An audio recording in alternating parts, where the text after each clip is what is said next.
When it comes to Trip at Night, and I'm glad we had a lot of conversation before I landed here. Right. The Betrayal record with Drake. Yes. When you hear this record, do you already know? Because I was listening to the album, I didn't go to Betrayal. You know what I'm saying? Because I thought that's where everybody was going to probably land anyway. You know, and the way that I listen to it is I like to go just from one on. Mm-hmm. Then I go 1, 2 on. Then I try to find what I'm listening for. And I listen to lyrics. And what I love about the album as well is that you put in is it an official lyric video in there? Drake, a name synonymous with chart-topping hits and unparalleled success, seemed untouchable at the peak of his career. Yet behind the glitz and glamour lurked a dark and destructive force that no one saw coming. This addiction, hidden from the public eye, slowly crept into his life, unraveling his empire one thread at a time. But what exactly could this addiction be? Today, we peel back the layers of fame and fortune to uncover the shocking truth about the addiction that didn't just threaten Drake's career, but nearly annihilated it. So, join us as we dive deep into this harrowing tale of how this addiction destroys Drake's career. For years, people have mocked Drake relentlessly, and it's clear he's internalized all that negativity, shaping how he operates behind the scenes. The lyrics, "I'm your girl, and your girl, and your girl," hint at a deeper wound, a response to being treated as uncool, not fitting in. Drake's kept much to himself, but within the industry, it's known that trust is scarce. Imagine introducing someone to your girlfriend, only for them to get overly friendly, exchange numbers. And this happens again and again, with rappers, athletes, actors, golfers, executives, even tech moguls. This pattern reveals a deeper issue, one that goes beyond the surface. What's the real problem with commitment for Drake? A closer look at his family history might provide answers. Abandoned by his father at 5, never walked to the bus stop. These experiences leave lasting scars. From the start of his career, Drake's tumultuous relationships with women have been a central theme in his music. The way he navigates his personal life is a reflection of these deep-seated insecurities and past hurts. His songs are filled with stories of love, betrayal, and the complicated dynamics between fame and personal connections. But behind every catchy hook and smooth verse lies a man grappling with the shadows of his past, trying to find his place in a world that often feels like it's against him. Understanding Drake's journey offers a glimpse into the pressures of stardom and the personal battles that come with it. Drake's music journey has always reflected his evolving relationship with women. Initially, his songs often dealt with breakups, portraying him as sensitive or even a simp. It was clear he genuinely admired women. However, over time, things drastically changed, and he eventually transformed into the self-proclaimed certified lover boy. From pouring out his loneliness to an ex in Marvin's Room, to facing accusations of rampant misogyny in his collaboration with 21 Savage on Her Loss, Drake's approach has shifted significantly. Even in God's Plan, where he professed that the only woman he loves is his mom, it's a stark contrast to his earlier attempts to settle down. Drake's good guy image, which once propelled his career to the top, has now faded. Kendrick Lamar's assertion that Drizzy doesn't even like women resonates with many, as Drake's actions seem to show he values women mainly for sexual gratification, and as a way to one-up his enemies and friends.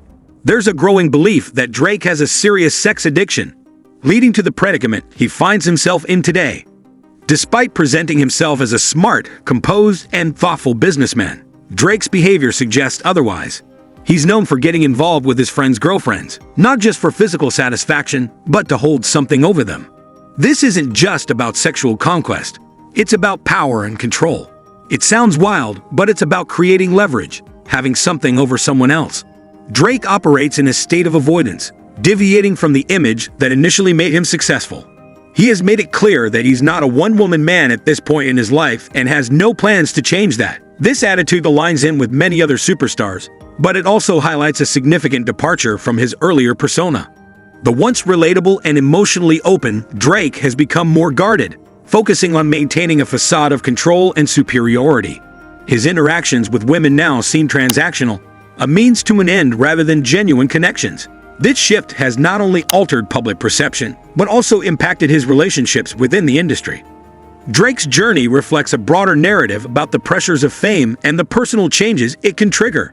The man who once seemed to wear his heart on his sleeve now hides behind a carefully constructed image. His music, once a window into his soul, now serves as a shield, protecting him from vulnerability, but also distancing him from the authenticity that endeared him to fans in the first place. The issue for the Sixth God is a mix of spite and self-sabotage in his behavior that has nearly derailed his career multiple times. This addiction has been hiding in plain sight, so let's delve into its roots.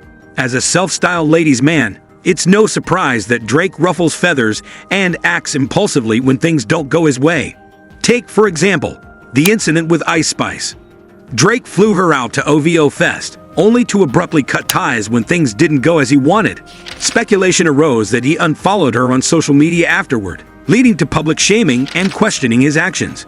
Drake's objectives with rising stars like Ice Spice become clearer when considering his pride in being a bachelor. When he doesn't get his way, his superstar status allows him to act without facing consequences. This behavior was spotlighted in an interview with Angie Martinez, where French Montana exposed some of Drake's operating methods. French revealed that Drake even created a set of rules, dubbed the Snut Commandments, for his close circle. Drake, also a good friend. Yeah, he lived down the street too. Shout to my boy Drake. We got some heat coming out. Together? Yeah. On what? Your album? It's supposed to be on CLB, but you never know with him. You know what I'm saying? So, okay. But you know, we definitely got one of those. You got one? Yeah.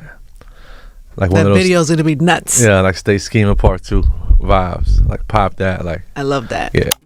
These commandments include rules like thou shalt not smack a bro's girl, thou shalt never pillow talk or discuss business with a fling, and the 3-day export rule to avoid frustration.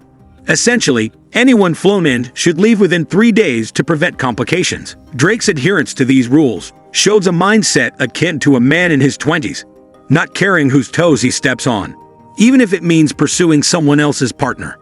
This pattern of behavior reveals a man who uses his fame and influence to manipulate situations to his advantage, often leaving a trail of hurt feelings and broken relationships. Drake's charm and public persona mask a more calculated and, at times, ruthless side.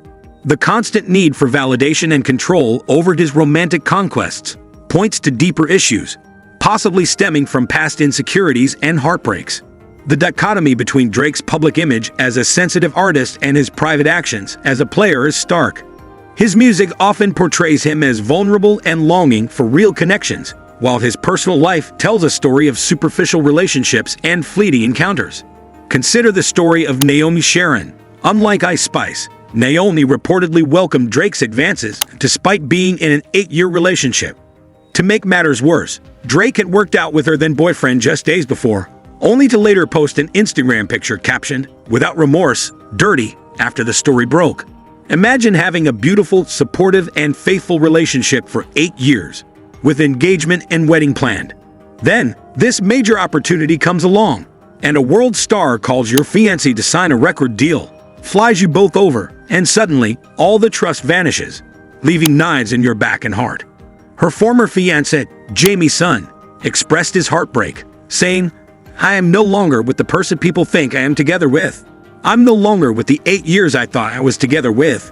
Jamie, who participated in the music industry at a lower level, was trampled over by Drake, who had no concerns about the consequences. Although Drake got away with just a bit of reputational damage that time, it's clear his promise to French Montana about never getting involved with someone else's girl was just talk. Drake has a history of involving women in his beefs with other rappers. One of his biggest supporters, DJ Academics, pointed out that this is where Drake habitually crosses the line. "I keep asking people, and they're like, 'Yo, listen man, Drake's a little sloppy with it.' All these guys share the same crop of girls.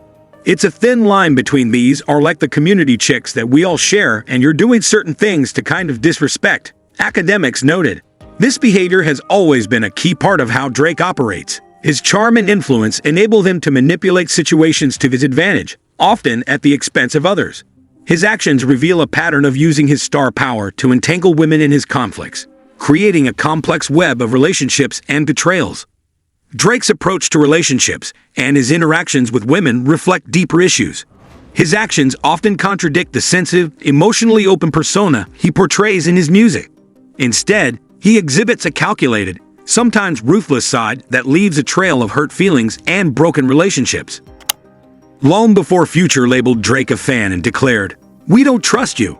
There were already signs of Drake's audacity and willingness to stir trouble.